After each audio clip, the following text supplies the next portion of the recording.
Bonjour tout le monde, ici Jiba pour un retour sur le Grand Prix Lille qui vient de se terminer, donc qui s'est passé du 3 au 5 juillet 2015. Il a accueilli 1548 joueurs qui sont venus se battre donc à Lille, la magnifique ville du nord de la France, et c'était organisé par le Bazar of Moxen, et ça s'est encore une fois mais parfaitement passé.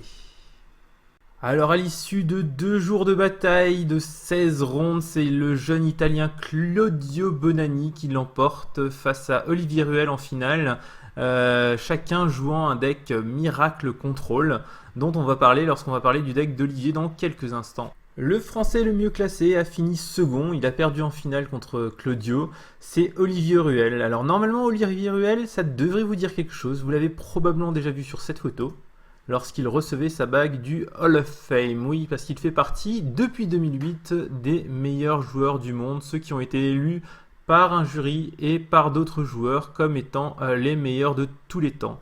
Il a des statistiques assez impressionnantes.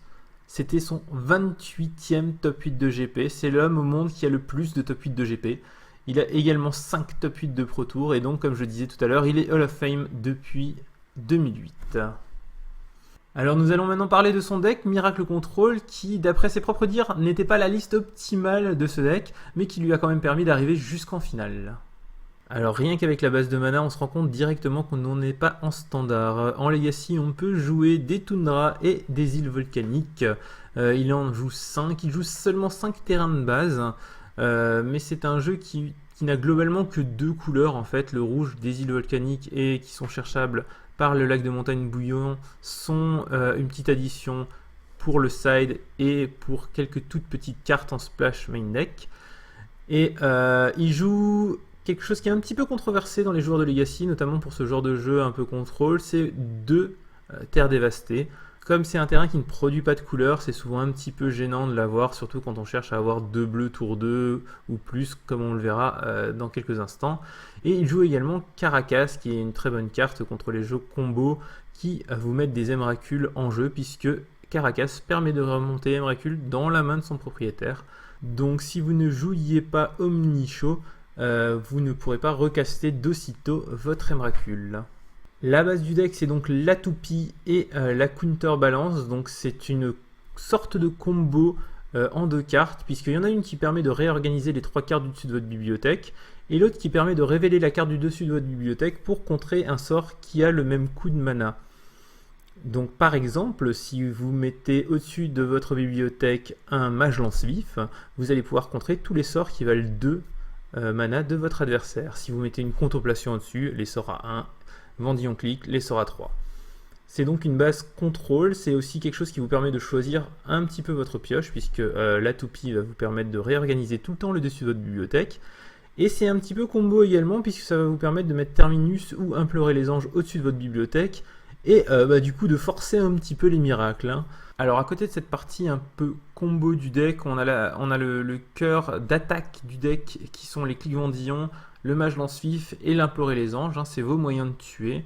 Un autre moyen de tuer si vous arrivez à le protéger suffisamment, mais le deck est aussi là pour ça, c'est Jace le sculpteur de l'esprit, puisque son ultimate, son -12, a priori devrait vous faire gagner la partie assez rapidement.